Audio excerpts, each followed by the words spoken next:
नमस्कार दोस्तों, मैं श्रद्धा श्रीवास्तव आप सभी का बहुत बहुत स्वागत करती हूं आपके अपने ऑनलाइन चैनल स्मार्ट एडुकॉम में। आज हम ज्योग्राफी की क्लास स्टार्ट करने जा रहे हैं और हमारा जो टॉपिक है वो है यूनिवर्स या ब्रह्मांड। भूगोल या ज्योग्राफी की जब भी हम बात करते हैं तो हमारे दिमाग में जो संरचना आती है वो है पृथ्वी की, यानी अर्थ की इमेज जो है हमारे नज़रों के सामने आने लगती है। लेकिन जब हम ये देखते हैं कि अर्थ क्या है तो थोड़ा सा भी अगर आपने पढ़ा होगा कहीं कभी भी तो आपको पता होगा अर्थ सोलर सिस्टम का एक पार्ट है, अर्थ एक प्लैनेट है और सोलर सिस्टम यूनिवर्स में पानी की बूंद के बराबर है। तो हम अर्थ तक आने से पहले ये जान लें कि यूनिवर्स है क्या और यूनिवर्स के अंदर जो ये सोलर सिस्टम है वो कैसे काम करता है। तो आज हम बात करते हैं यूनिवर्स की। तो जो यूनिवर्स होता है उसके अंदर सारे प्लैनेट्स, जितने भी स्टार्स हैं, सन हैं, सब कुछ इसके अंदर आता है। बहुत सारे गैसें होती हैं, बहुत सारे धूल के कण होते हैं, ये एक पूरा इसका समूह होता है। देखिए, हम में से किसी को नहीं पता था कि ब्रह्मांड कैसा है, तो जाहिर सी बात है कि हमें किसी ने बताया होगा। किसने बताया होगा? एस्ट्रोनॉमर ने बताया होगा, साइंटिस्ट ने बताया होगा, फिलोसफर ने बताया होगा। तो इन्होंने क्या किया, इसके बारे में स्टडी की और स्टडी करके कुछ अपनी अपनी थियोरी बनाई। जो भी उन्होंने पढ़ा वो हम तक पहुंचाया कि हाँ, हमने इतने स्टडी की और इसकी स्टडी के बाद हम ये थियोरी निकालते हैं कि हमारा जो यूनिवर्स है वो ऐसा दिखता है और ऐसे ही वो एक सिस्टम में चलता रहता है। तो क्या हुआ, किसने किसने दिया, पहले ये जान लीजिए। स्टडी ऑफ यूनिवर्स, यूनिवर्स की जो पढ़ाई होती है उसे हम क्या कहते हैं? कॉस्मोलॉजी के नाम से जानते हैं। हिंदी में भी कॉस्मोलॉजी ही होता है, बस लिख दिया जाता है। फिर उसके जो एस्ट्रोनॉमर और फिलोसफर हैं उन्होंने अपनी अपनी थियोरी दी हैं। देखिए, टॉलमी जो थे एस्ट्रोनॉमर थे और उन्होंने सबसे पहले बताया था कि जो ब्रह्मांड या यूनिवर्स होता है उसके सेंटर में क्या होता है? अर्थ होता है और सारे जो ग्रह होते हैं उसके चारों ओर घूमते रहते हैं। जो भी इन्होंने स्टडी की थी उसके बेसिस पे सबसे पहले इन्होंने बताया था कि अर्थ जो है वो क्या है? ब्रह्मांड या यूनिवर्स के सेंटर में और सारे ग्रह उसके चारों ओर घूमते रहते हैं। लेकिन कुछ दिन बाद इनकी थियोरी का खंडन करके 1543 में 1543 में कॉपरनिकस ने, ये पुर्तगाल के थे, इन्होंने अपनी एक थियोरी बताई और उसमें बताया कि सेंटर में अर्थ नहीं होता है, सेंटर में सन होता है। ब्रह्मांड के सेंटर में सन होता है और उसके चारों ओर सारी चीज़ें घूमती रहती हैं। इन्होंने जो बताया था, टॉलमी ने, वो बताया था कि ऐसे राउंड शेप में सारे ग्रह घूमते हैं पृथ्वी के चारों तरफ। जबकि इन्होंने बताया, कॉपरनिकस ने, कि सेंटर में क्या होता है? सन होता है और उसके चारों ओर जो ग्रह घूमते हैं वो इस तरह से घूमते हैं, चपटे शेप में, ना कि राउंड शेप में। इसके बाद थोड़ा सा और इनके थियोरी में परिवर्तन करके कैटलर ने बताया था कि असल में ब्रह्मांड के सेंटर में या बीचों बीच केंद्र में सूर्य नहीं होता है।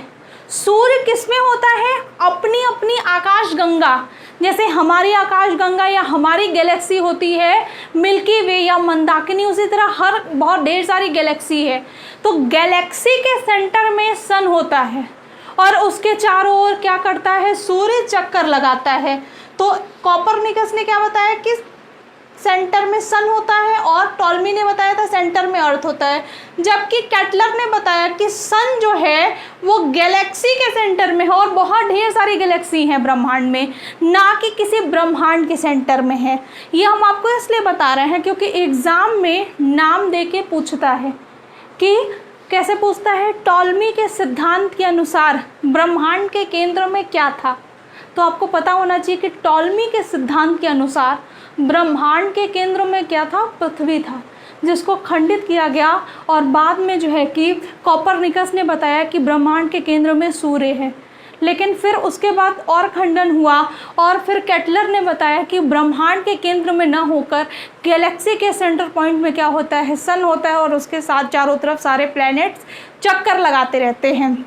उसके बाद 1927 में बेल्जियम के जॉर्ज लेमेट्रे ने जॉर्ज लेमेत्रे ने 1927 में, जो बेल्जियम के रहने वाले थे, उन्होंने एक सिद्धांत दिया जिसमें ये बताया कि जो यूनिवर्स है वो एक इकाई की तरह था।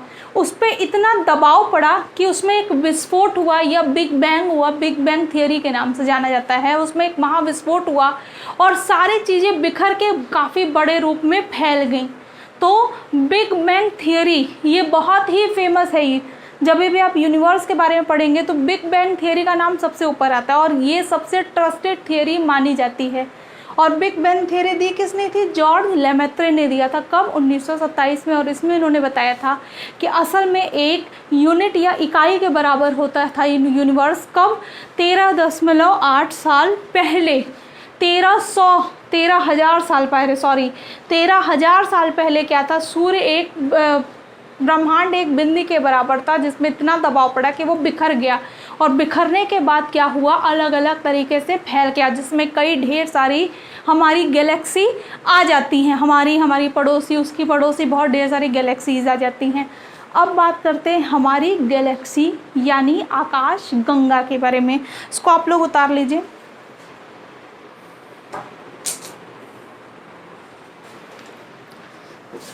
देखिए, हमारी जो गैलेक्सी है उसका क्या नाम है? उसका नाम है मिल्की वे। हिंदी में उसे दुग्ध मेखला या कहा जाता है मंदाकिनी। गैलेक्सी या आकाश गंगा, आकाश गंगा। हमारी आकाश गंगा का क्या नाम है? हमारी आकाश गंगा का नाम क्या है? मिल्की वे या मंदाकिनी। हिंदी में इसे दुग्ध मेखला भी कहते हैं। इंग्लिश ज़्यादा याद रखिएगा, एग्जाम में इंग्लिश ही पूछता है। और इसका शेप कैसा होता है? इसका जो आकार या शेप होता है वो कैसा होता है? स्पाइरल होता है या सर्पीलाकार होता है? सर्पीलाकार होता है।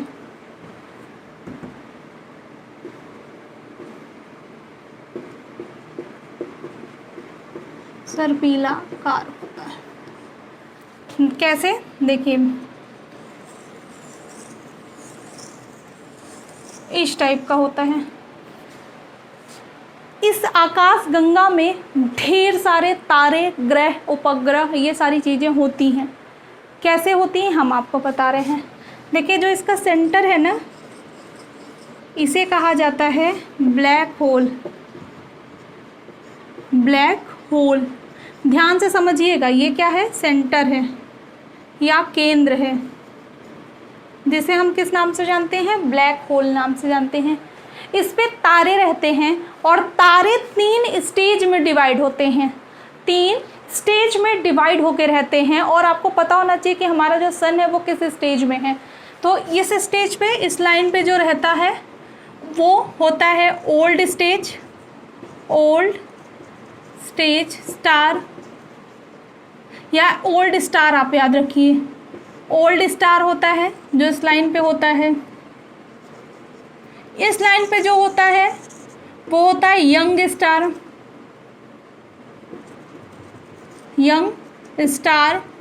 और जो इस लाइन पे होता है वो होता है न्यू स्टार। तो जो हमारा सन है वो किस उसमें है? वो हमारा यंग एज का स्टार है। सन स्टार है, यानी सूर्य एक तारा है। क्यों है? क्योंकि अपनी प्रकाश से प्रकाशित होता है और तारे हमेशा अपनी प्रकाश से ही प्रकाशित होते हैं। ग्रह जो हैं वो क्या करते हैं? तारों के प्रकाश से प्रकाशित होते हैं। सूर्य हमारा किस स्टेज का है? सूर्य हमारा यंग स्टेज का सन, यंग स्टेज का स्टार है। ये बात आपको याद रखनी पड़ेगी कि जो हमारी आकाशगंगा है उसका जो शेप है वो स्पाइरल है, यानी सर्पिलाकार है, और उसमें 3 तरह के स्टार या तारे पाए जाते हैं। जो सबसे बाहरी कक्षा में पाए जाते हैं ऑर्बिट में, उसे ओल्ड स्टार या वृद्ध तारे कहते हैं। जो बीच वाली कक्षा में पाए जाते हैं उसे यंग स्टार या युवा तारा कहा जाता है, और जो अंदर की कक्षा में पाए जाते हैं उसे न्यू स्टार या नया तारा कहा जाता है। तो हमारा जो सूर्य है वो क्या है? युवा तारा है, ये याद रखिएगा आप, या यंग स्टार है। हमारा जो सन है वो क्या है? एक यंग स्टार है या युवा तारा है, जो किस में आता है? मध्य कक्षा में आता है आकाशगंगा की। देखिए हमारा जो सौरमंडल है वो इसी में घूमता रहता है। यहाँ सन है, इसके चारों ओर क्या होते हैं? इधर से आपको दिखेगा, यहाँ हमारा सन होता है और इसके चारों ओर क्या होता है? ग्रह चक्कर लगाते हैं। सौरमंडल जो है वो इसी में घूमता रहता है। ये जो ये लाइनें हैं इसी के अंदर। देखिए अब क्या हम आपको बताने वाले हैं। अभी तक हमने बताया कि हमारा जो सन है वो कैसा है? यंग स्टार है या युवा तारा है। हमने सबने सुना होगा राशि और नक्षत्र के बारे में, तो हम आपको अभी बताने जा रहे हैं कि राशि और नक्षत्र क्या होते हैं। देखिए क्या होते हैं। यहाँ मान लीजिए हमारा सूर्य है, ये हमारा सन है। सूर्य के चारों ओर जब कुछ तारे कोई विशेष आकृति बना के घूमते रहते हैं या कोई विशेष आकृति में रहते हैं तो उसे क्या कहा जाता है? उसे राशि कहा जाता है। क्या कहा जाता है? राशि कहा जाता है। हम लिख दे रहे हैं कि जब कुछ तारे एक विशेष आकृति बनाकर सूर्य के चारों तरफ होते हैं तो उसे क्या कहते हैं? तो उन्हें राशि कहा जाता है, कहा जाता है। राशि कितनी होती है? कुल जो राशि होती है या ज़ोडिएक वो कितनी होती है? 12 होती है। ज़ोडिएक कहा जाता है इंग्लिश में, हिंदी में राशि कहा जाता है। और ज़ोडिएक जो होते हैं वो 12 होते हैं, आपको पता होगा। जैसे एरीज होता है, लिब्रा होता है, स्कॉर्पियन होता है, बहुत सारे होते हैं, 12 होते हैं। और डेली आपको पता लगता होगा कि दैनिक राशि फल आज का ये है वो है, वही राशि की बात हम यहाँ कर रहे हैं।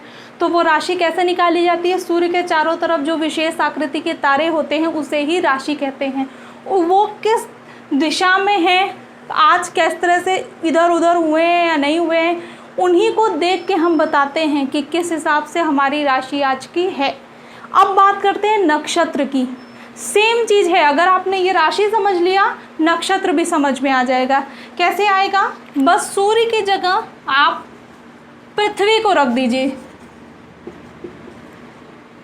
जब कुछ तारे एक विशेष आकृति बना के पृथ्वी के चारों तरफ होते हैं तो उसे क्या कहा जाता है? उसे राशि की जगह नक्षत्र कहा जाता है। क्या कहा जाता है? नक्षत्र कहा जाता है। और नक्षत्र हमारे 27 होते हैं, नक्षत्र कहा जाता है। और नक्षत्र हमारे कितने होते हैं?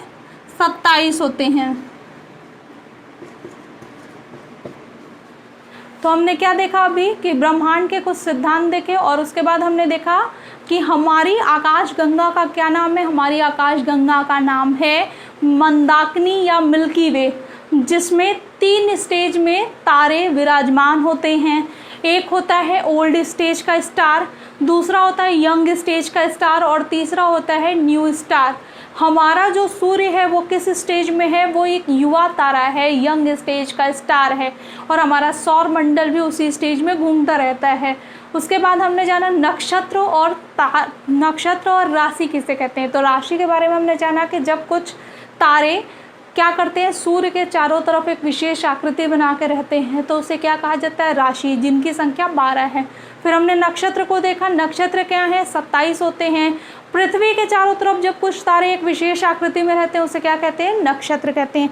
अब आगे हम देखते हैं, वो ये जान लीजिए, एक चीज़ आपको याद रखनी होगी कि खगोलीय दूरी, ये जो खगोलीय दूरी है ना, उसको हम किस मात्रक में नापते हैं या देखते हैं, तो खगोलीय दूरी को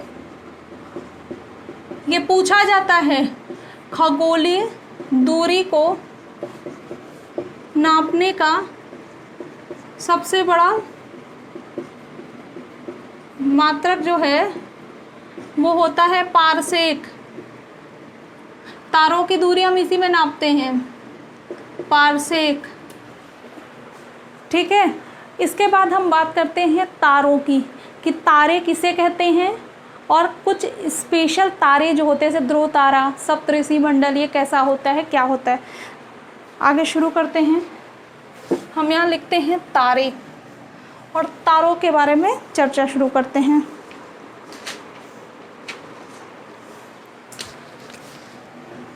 स्टार या तारे, तारे जो होते हैं वो क्या होते हैं, उनके पास अपना प्रकाश होता है या लाइट होती है, और ये कई तरह के गैसों से बने होते हैं, कई ढेर सारी गैसों का एक समूह होता है इनमें,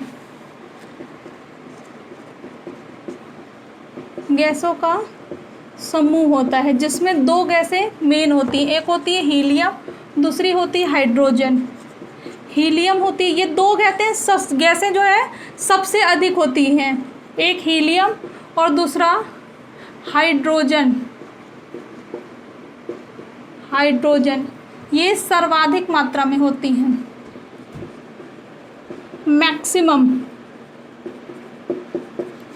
ये मैक्सिमम होती है, यानी गैस तो बहुत ढेर सारी होती है, लेकिन सबसे अधिक तारों में जो गैस पाई जाती है वो होती है हीलियम और हाइड्रोजन। ये सारे क्वेश्चन पूछे जाते हैं कि तारे में सबसे अधिक गैस कौन सी होती है, तो हीलियम होती है, उसके बाद हाइड्रोजन होती है। आगे इसका पॉइंट नोट करिए कि तारों में, देखिए तारों में जो एनर्जी आती है वो कहाँ से आती है, तो हम आपको ये बता रहे हैं कि तारों में ऊर्जा नाभिकीय संलयन से उत्पन्न होती है,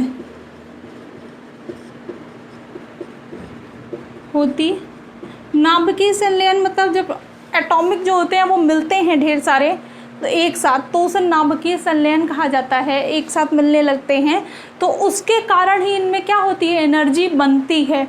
कुछ विशेष आकृति के तारे भी होते हैं, जैसे स्पून स्टार कहते हैं, सप्तऋषि मंडल हिंदी में कहा जाता है, जिसके कोने से ठीक सामने कौन सा होता है, ध्रुव तारा होता है। कैसा होता है हम आपको बता रहे हैं।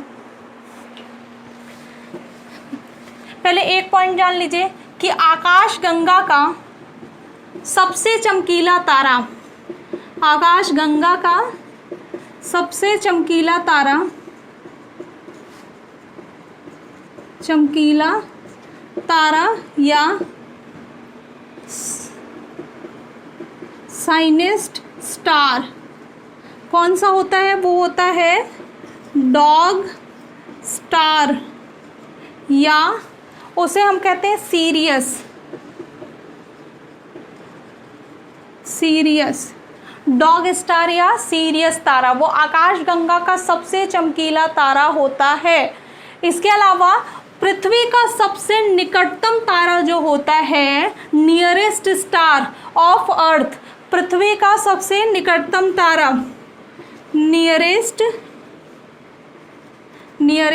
स्टार ऑफ अर्थ, हिंदी में इसे कहते हैं पृथ्वी का सबसे चमकीला तारा, सबसे नज़दीक का तारा जो होता है वो होता है सूर्य या सन। पॉइंट आप लोग उतार लीजिए। हम बोलते भी जाते हैं साथ में कि आपको हैंडराइटिंग क्लियर हो ना हो, लेकिन बोलने से आप समझ सकें और अपनी कॉपी पे नोट कर सकें या याद कर सकें। इसके बाद हमने आपको बताया था अभी स्पून स्टार के बारे में। तो देखिए,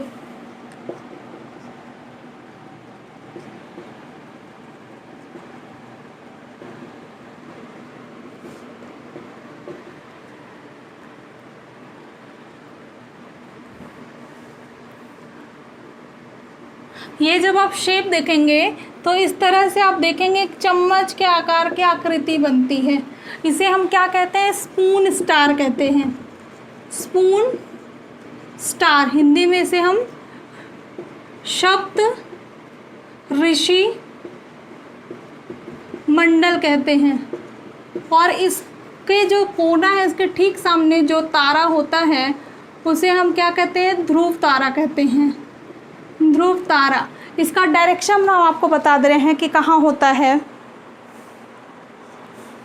उत्तर की दिशा में, नॉर्थ, यानी जब आप रात में उत्तर की दिशा में देखेंगे ना, नॉर्थ डायरेक्शन में या उत्तर दिशा में, तो आपको दिखेगा ये सप्तऋषि मंडल का तारा, और इसके ठीक सामने आपको दिखेगा ध्रुव तारा। ये आप देख सकते हैं, इसे हम स्पून स्टार भी कहते हैं। इसको आप बना लीजिए, देख लीजिए, उसके आगे हम बताते हैं।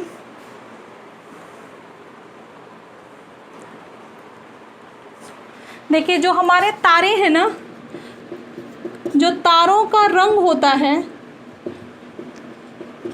वो तापमान यानी टेम्परेचर पे, तापमान पर निर्भर होता है। निर्भर होता है। तारों का जो रंग होता है यानी colour of star, it depends on temperature, कि तारों का रंग हमेशा किस पे? तापमान या टेम्परेचर पे डिपेंड होता है। जैसे 2800 डिग्री सेंटीग्रेड का अगर होगा तो वो लाल रंग का होगा। उसके बाद 6000 डिग्री सेंटीग्रेड का होगा अगर, तो वो हमारा पीले रंग का होगा, यानी येलो कलर का होगा। और हमारा 28000 डिग्री सेंटीग्रेड का अगर होगा तो वो किस कलर का होगा? वो हमारा ब्लू कलर का होगा, जो हम लोग को दिखाई देता है। ये आप नोट कर लीजिए। आज की क्लास में इतना ही। कल हम जो क्लास शुरू करेंगे वो हम बताएंगे सोलर सिस्टम, जो जिसमें हमारे सारे ग्रह आते हैं, जो सूर्य की ओर चारों ओर चक्कर लगाते हैं, उपग्रह आते हैं, उसके बारे में हम बताएंगे। आज हमने आपको क्या बताया? एक बेसिक नॉलेज दिया है किसका? यूनिवर्स के बारे में। चाहे आप बीईओ का एग्ज़ाम दे रहे हो, चाहे सीटेट दे रहे हो, यूपी टेट या लेखपाल दे रहे हो, कोई भी एग्ज़ाम अगर आप दे रहे हो और उसमें ज्योग्राफी आता है, उसमें जितना हमने बताया इससे डीप आपको यूनिवर्स से नहीं पूछ सकता है, इसका हम दावा करते हैं। तो आप इसको देखिए, यूनिवर्स के जो सिद्धांत बताएं उसको समझिए। कल हम इसके आगे की क्लास कंटिन्यू रखेंगे जिसमें हम आपको सोलर सिस्टम के बारे में बताएंगे। तो आज की क्लास में इतना ही। मिलते हैं हम कल अपनी अगली क्लास के साथ। कोई भी क्वेश्चन हो, कोई सजेशन हो, आप कमेंट बॉक्स में कमेंट करिए, लाइक करें, सब्सक्राइब करें। Thank you.